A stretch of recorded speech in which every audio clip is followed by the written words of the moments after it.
Like many people, when I first entered Caelid, I was met with multitude of questions. One, why is the world so corrupt? Why is it so rotted? Obviously, that I'd later learn that was from the Scarlet Rot. But another question entered my mind above all others. What were these giant skull-like structures that littered Caelid? They are everywhere. Now, some are more obvious than others, like near Celia, there's 2 of them, massive.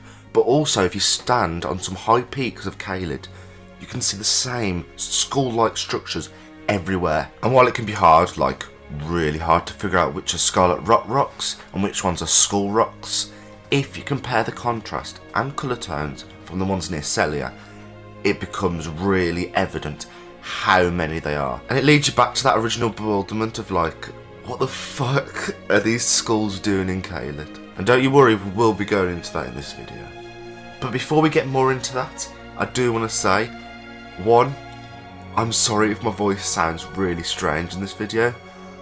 I've picked up this bug from my brother and I've got a really sore throat and I feel like absolute shit. But I wanted to do a video because I am going down south on holiday tomorrow, so I won't be able to make a video for the week. So I wanted to make one today because I don't want to leave you guys hanging. So please bear that in mind while watching this video. I will try my best to try and like cover it up and not sound like shit the whole time. But if I do, I sincerely apologise. The first clue that we receive is right outside Celia at the second skull. Right next to the second skull is none other than a troll. Now you might be thinking, it's just one enemy. There's also the bat enemies that lie around the skull. But what makes this so intriguing is the fact that the trolls are descendants of the giants whom were defeated in the war against the Golden Order.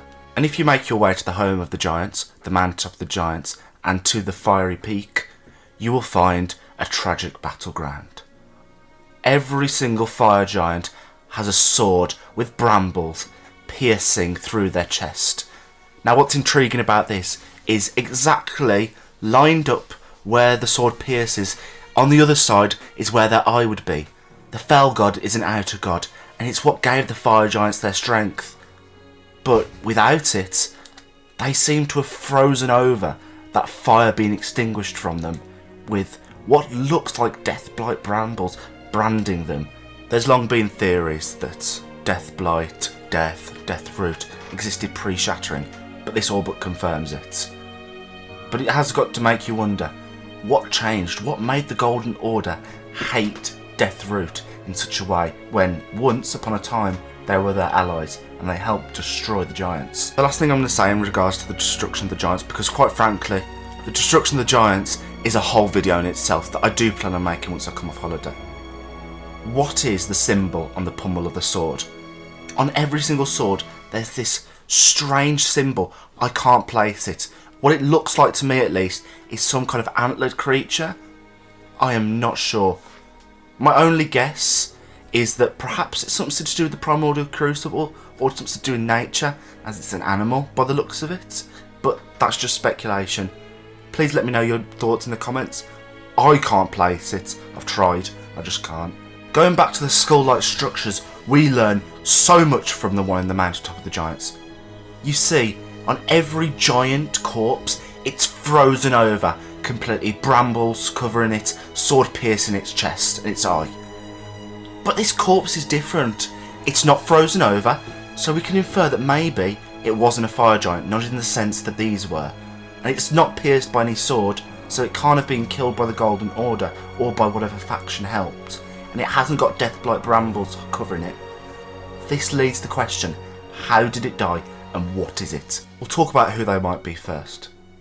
Now we know that the trolls' ancestors are the fire giants. We know that the trolls came into being from countless generations of fire giants. But where did the fire giants come from? I believe these skull-like giants are where they come from. Now we can see that the fire giants are significantly bigger than the trolls. Same as how these skulls, simply just the skull, is basically as big as a fire giant, which is absolutely insane. I have a theory.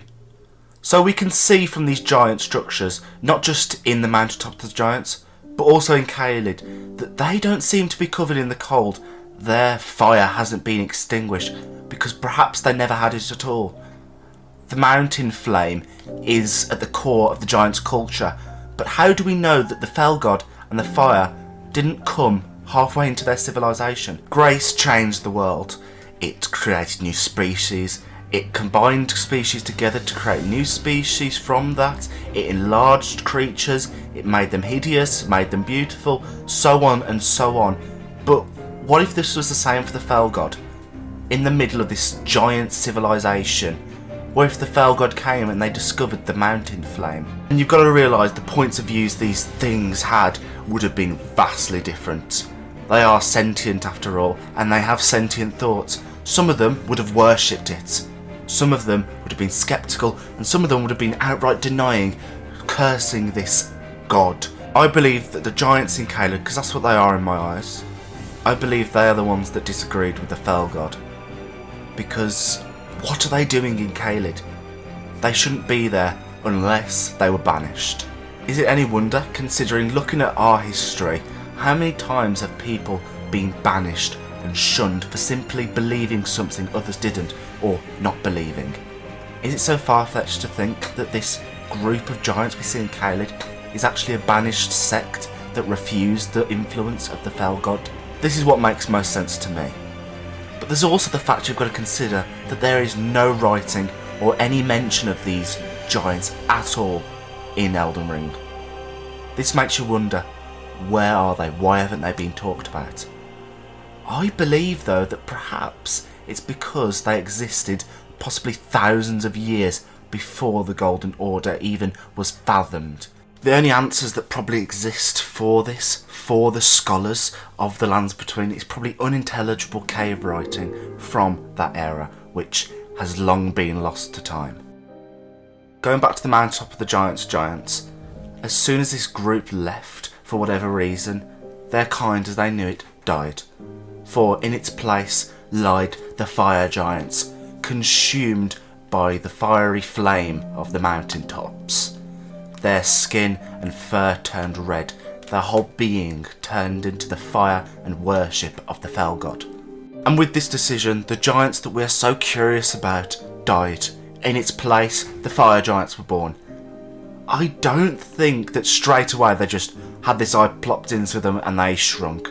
What probably happened is, over generations they changed and they mutated, their skin becoming more fiery, their hair becoming burnt orange. It was, in my opinion, probably a very, very gradual thing. Something very, very interesting comes of this discussion though. We know that the trolls helped defeat the fire giants, but now knowing that the fire giants and the giants are two separate groups, what if these trolls, descendants of the fire giants, as we know they are of the fire giants considering their massive gaping hole that is surprisingly missing the eye, perhaps they removed this eye and left their home, joining the Golden Order, joining the remnants of this separate group of giants. The reason behind this? They are sickly creatures, they are malformed, and they are much smaller than their counterparts. Perhaps years and years of mistreatment, if they did get mistreated for being so different. Maybe that led to them brewing hatred, and that hatred led to a rebellion, leaving their homeland in search of allies. These allies just so happened to be looking for a new war, a new place to conquer. But like all of From Software's games, betrayal is at the forefront of the Golden Order's mind, for in the present day we find trolls strung up, trolls as slaves, trolls as acting as horses carrying massive carts with swords piercing their eye. It's a horrendous sight, and they have been forced into this. They came seeking refuge, and look at what became of them. And now in the present, eons later, a troll, malformed like his kind, guards the skull of his ancestor. He guards it valiantly and will do anything to protect it, for it is one of the last relics of a bygone age where his kind ruled, where his kind was so much more. They were destined for so much more, and it was robbed by the greed and hubris of the Golden Order. In my eyes, the giants and their descendants are the most tragic characters in Elden Ring. They have been tortured for millennia upon millennia upon millennia. They have suffered betrayal, They have suffered heartbreak. They have suffered the consequence of serving a god who seemed to have their best interests at heart. They are truly tragic. And while yes, they are just pixels on a screen at the end of the day, they are so much more than that. Same with all of From Software's games, but especially the Giants. They take a lot of core elements that are so common in today's day and age: betrayal, heartbreak, sorrow, and it's all mixed into one species named the Giants. They will never be any less tragic, even if they are just pixels. Sadly everyone, that is the end of the video. I really hope you did enjoy. If you did, please consider leaving a like and subscribe. If you didn't, let me know down below in the comments, because constructive criticism is always welcomed. I mean, if I've made some kind of mistake, I'd love for someone to correct me on it, because the last thing I want to do is spread misinformation, as that's the opposite of the goal of this channel. Like I said earlier in the video, I am going away for a week tomorrow, so there won't be any uploads next week, so yeah, I am really sorry about that, but I will try and make it up once I get back. Anyway, enough of me waffling on. I hope you all do have a great rest of your day, and remember lads and lasses, don't you dare go holler.